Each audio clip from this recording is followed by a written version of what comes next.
ओम नमः शिवाय। जिस प्रकार इस ब्रह्मांड का न कोई अंत है और न ही कोई शुरुआत, उसी प्रकार शिव अनादि हैं। संपूर्ण ब्रह्मांड शिव के अंदर समाया हुआ है। आइए श्रवण करते हैं सोमवार व्रत कथा। प्राचीन काल की बात है। एक नगर में एक बहुत धनवान साहूकार रहता था, जिसके घर में धन की कमी नहीं थी, परंतु उसको एक बहुत बड़ा दुख था कि उसके कोई पुत्र नहीं था। वह इसी चिंता में दिन रात लगा रहता था। वह पुत्र की कामना के लिए प्रत्येक सोमवार को शिव जी का व्रत और पूजन किया करता था तथा सायंकाल को शिव मंदिर में जाकर शिव जी के सामने दीपक जलाया करता था। उसके इस भक्ति भाव को देखकर एक समय पार्वती जी ने शिव जी महाराज से कहा कि महाराज, यह साहूकार आपका अनन्य भक्त है और सदैव आपका व्रत और पूजन बड़ी श्रद्धा से करता है। इसकी मनोकामना पूर्ण करनी चाहिए। शिव जी ने कहा, हे पार्वती, यह संसार कर्म क्षेत्र है। जैसे किसान खेत में जैसा बीज बोता है वैसा ही फल काटता है, उसी तरह इस संसार में जैसा कर्म करते हैं वैसा ही फल भोगते हैं। पार्वती जी ने अत्यंत आग्रह से कहा, महाराज, जब यह आपका अनन्य भक्त है और इसको अगर किसी प्रकार का दुख है तो उसको अवश्य दूर करना चाहिए, क्योंकि आप सदैव अपने भक्तों पर दयालु होते हैं और उनके दुखों को दूर करते हैं। यदि आप ऐसा नहीं करेंगे तो मनुष्य आपकी सेवा तथा व्रत क्यों करेंगे। पार्वती जी का ऐसा आग्रह देख शिव जी महाराज कहने लगे, हे पार्वती, इसके कोई पुत्र नहीं है। इसी चिंता में यह अति दुखी रहता है। इसके भाग्य में पुत्र न होने पर भी इसको मैं पुत्र प्राप्ति का वर देता हूँ, परंतु यह पुत्र केवल 12 वर्ष तक जीवित रहेगा। इसके पश्चात वह मृत्यु को प्राप्त हो जाएगा। इससे अधिक मैं और इसके लिए कुछ नहीं कर सकता। यह सब बातें साहूकार सुन रहा था। इससे उसको न तो कुछ प्रसन्नता हुई और न ही कुछ दुख हुआ। वह पहले जैसा ही शिव जी महाराज का व्रत और पूजन करता रहा। कुछ काल व्यतीत हो जाने पर साहूकार की स्त्री गर्भवती हुई और 10वें महीने में उसके गर्भ से अति सुंदर पुत्र की प्राप्ति हुई। साहूकार के घर में बहुत खुशी मनाई गई, परंतु साहूकार ने उसकी केवल 12 वर्ष की आयु जानकर अधिक प्रसन्नता प्रकट न की और न ही किसी को भेद ही बताया। जब वह बालक 11 वर्ष का हो गया तो उस बालक की माता ने उसके पिता से विवाह आदि के लिए कहा, तो वह साहूकार कहने लगा कि अभी मैं इसका विवाह नहीं करूंगा, अपने पुत्र को काशी जी पढ़ने के लिए भेजूंगा। फिर साहूकार ने अपने साले अर्थात बालक के मामा को बुला करके उसको बहुत सा धन देकर कहा, तुम मेरे बालक को काशी जी पढ़ने के लिए ले जाओ और रास्ते में जिस स्थान पर भी जाओ यज्ञ तथा ब्राह्मणों को भोजन कराते जाओ। वह दोनों मामा भांजे यज्ञ करते और ब्राह्मणों को भोजन कराते जा रहे थे। रास्ते में उनको एक शहर पड़ा। उस शहर में राजा की कन्या का विवाह हो रहा था। दूसरे राजा का लड़का जो विवाह कराने के लिए बारात लेकर आया था, वह एक आंख से काना था। उसके माता पिता को इस बात को लेकर बड़ी चिंता थी कि कहीं वर को देखकर कन्या के माता पिता विवाह में किसी प्रकार की अड़चन पैदा न कर दें। इस कारण जब उसने अति सुंदर सेठ के लड़के को देखा तो मन में विचार किया कि क्यों न दरवाजे के समय इस लड़के से वर का काम चलाया जाए।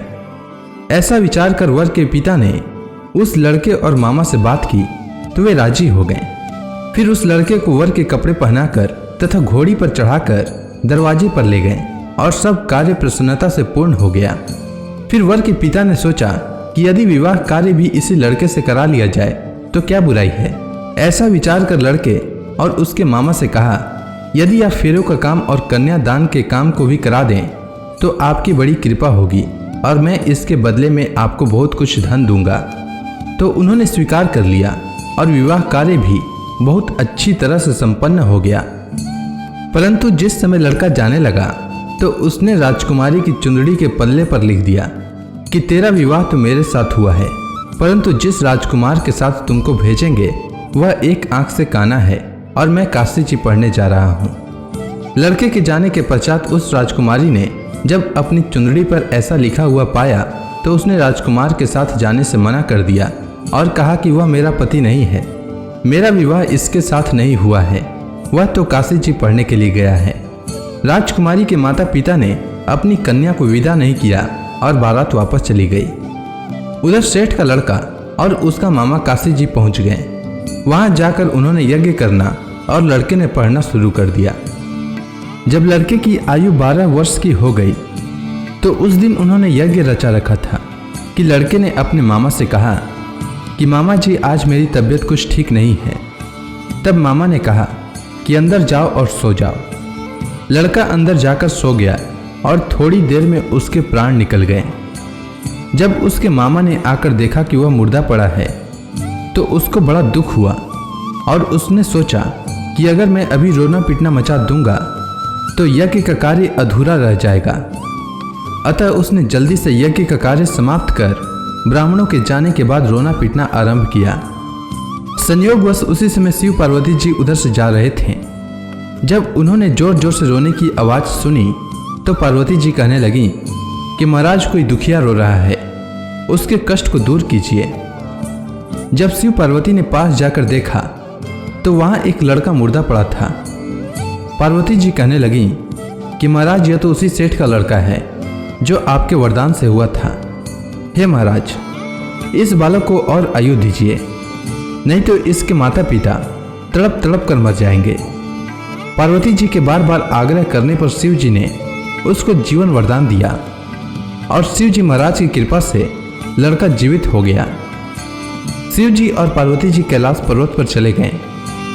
तब वह लड़का और मामा उसी प्रकार यज्ञ करते तथा ब्राह्मणों को भोजन कराते हुए अपने घर की ओर चल पड़े।